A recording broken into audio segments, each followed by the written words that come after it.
A week ago, this Thursday, Midtown Video hosted two powerhouses of the industry, Canon, showcasing their C100, C300, and C500 cinema cameras, and Litepanels, showcasing all of their LED lights, focusing specifically on the Sola 12 and Inca 12.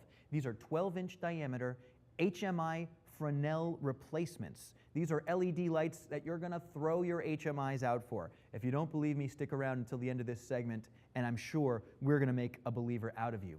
So before we get to the interview with Mr. Pat GrossWendt, let me just expand a little bit on these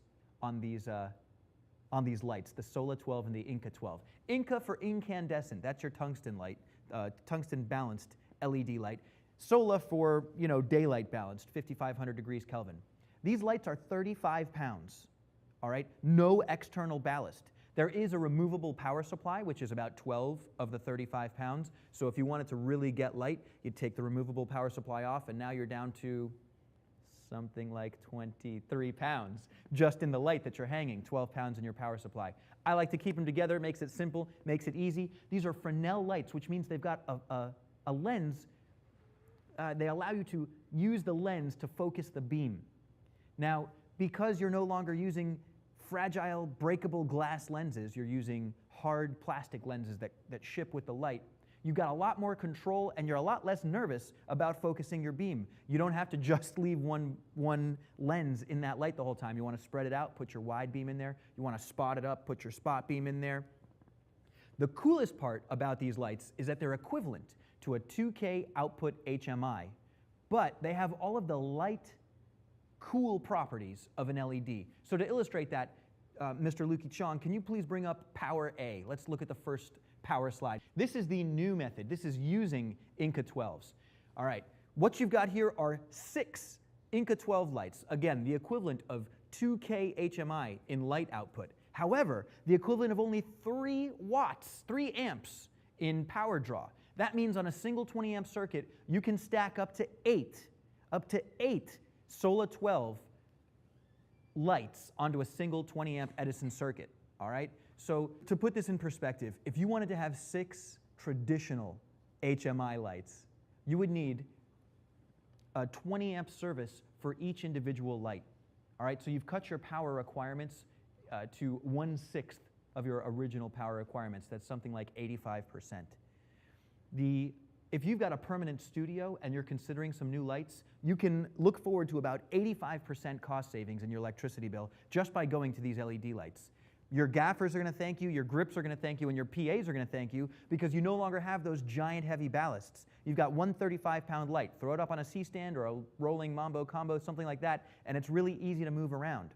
Again, because it's LED, you are not going to melt the face off your PA that forgot to let it cool down before he had to move the light. It stays cool all the time. There are 4 built-in fans to the chassis of this Sola 12 or Inca 12, whichever lighting color temperature suits your needs. Point being, there are 4 fans inside the light. If one of the fans should go out, a little red light will light up and indicate, hey buddy, you need to service your light. Very smart stuff.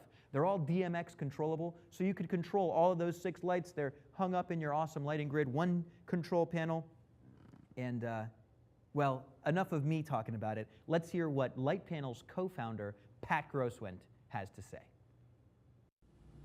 Thank you very much for joining us in the studio, Mr. GrossWendt. Pat, if I can call you Pat. Please, Pat. So I know you very well, but for some of my viewers, who are you? My name is Pat GrossWendt. I'm one of the co-founders of Litepanels, the premier LED lighting company, and that's where my background is based on. And before Litepanels, you were working in the industry, working in Hollywood. Where could we have seen some of your work? I think probably the most recent film was Gosford Park, which was a Robert Altman film that we did in London with a cameraman by the name of Andrew Dunn, fantastic lighting cameraman from England. And your role on the film? Gaffer, chief lighting technician. Any other movies that were big ones? That Monkey Bone was fantastic, but nobody went to see it. Okay. But it was great. And anything in the horror genre, anything gothic? No, just life in general, but I haven't really done any of those films. Cool. All right. Well, thank you for joining us in the studio. We've asked you to sit down with us in the capacity to discuss Litepanels, and in particular, I'm impressed with the Inca and the Sola 12. So I'm looking forward to replacing all of my HMI lights with LED lights. Tell me a little bit about the Inca 12 and the Sola 12. Well, the 12 denotes the lens size, so Okay. it's a 12-inch lens. And Litepanels has kind of revolutionized the Fresnel lighting world because we've built from the ground up a whole new design that has the shape and size of a legacy studio product. So gone are the heat factors, no gloves are needed, you're not burning your hands, you're not replacing bulbs. And Bulbs could be pretty expensive. they on can an be HMI. expensive. Just the maintenance alone on a traditional light in a studio is quite an upkeep. So we've taken away the maintenance issues, and yet at the same time the whole option was to deliver something that produced a great quality of light for talent. And that's what we're really known for. So stepping up to a larger unit in the Fresnel line of the Sola 4, the Sola 6, and now the Sola 12 is delivering options for different size or needs. Okay. And the Inca is incandescent. So it's the same characteristics as far as sizes, but it's just a different color temperature output. I thought that was a shout out to the, the sun worshipping South American people. Are you listening? And so Sola, that's your daylight balanced. Correct. So the 4 and the 6 would be a 4-inch lens and a 6-inch lens. Correct. But the idea is to replace HMIs, right?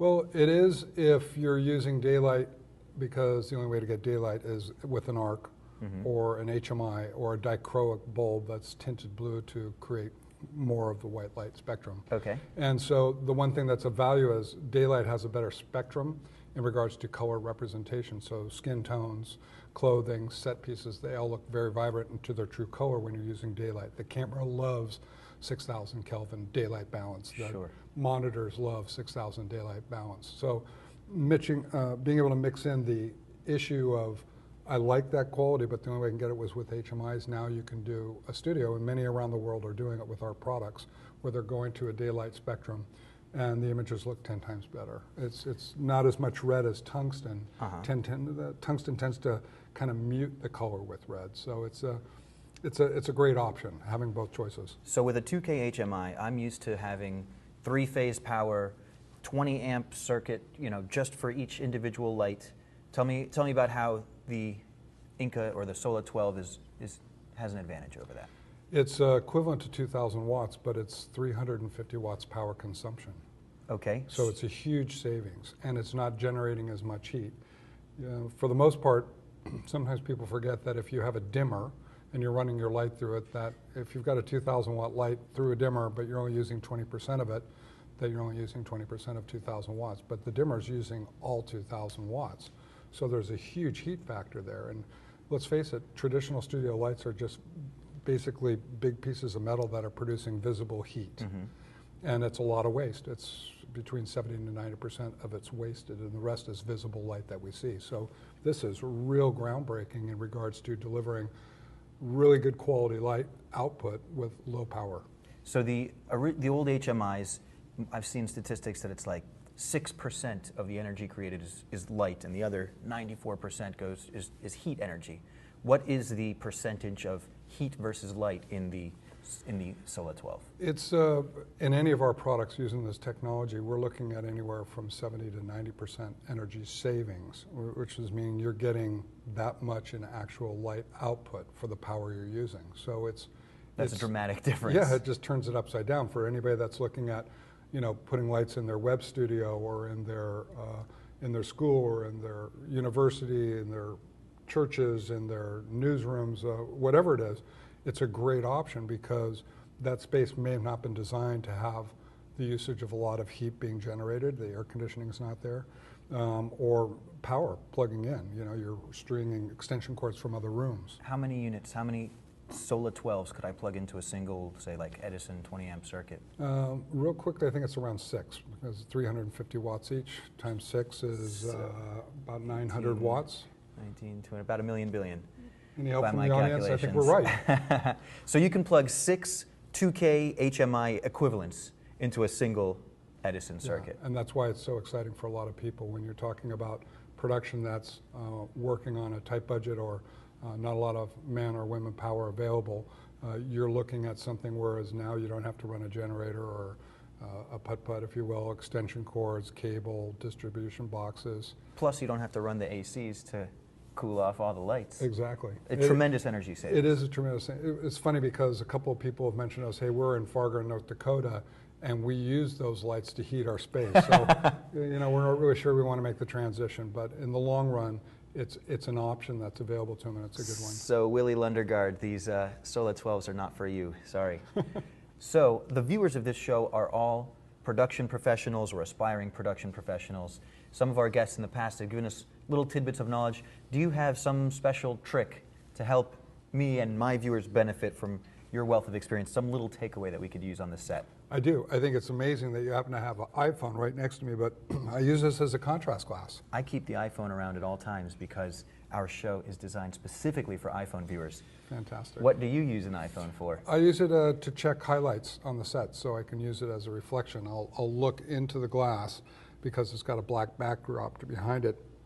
I'm seeing a clear reflection of the set, and I can look and see if I've got highs or lows, like some lights are too high, too hot, or... So rather than like a contrast monocle. It's like I don't like wearing the jewelry. Some people like it, hey, more power to you, Okay. but I kind of like to be not seen and noticed, but it's kind of hard at 6'7". So you'll look at a reflection of the lights in the set. Correct. So I'm looking in and I'm seeing what's out there. So going to the back of the set and looking over my shoulder, actually back at the set. Looking And anything into that's super bright in the black glass, you need to turn it down? Well, What's it's a perspective, but I think it's better to be underexposed than overexposed. Okay. And so the trick is when you're looking at the set all day, and especially in lighting, you may not notice something as quickly as far as it being too bright because your eye's adapting very well. And so the idea is just to check your work, and look back at it when you're all finished and say, okay, from a contrast point of view, this is the right level. All right. Pat GrossWendt, founding partner of Litepanels, thank you so much for coming on the show.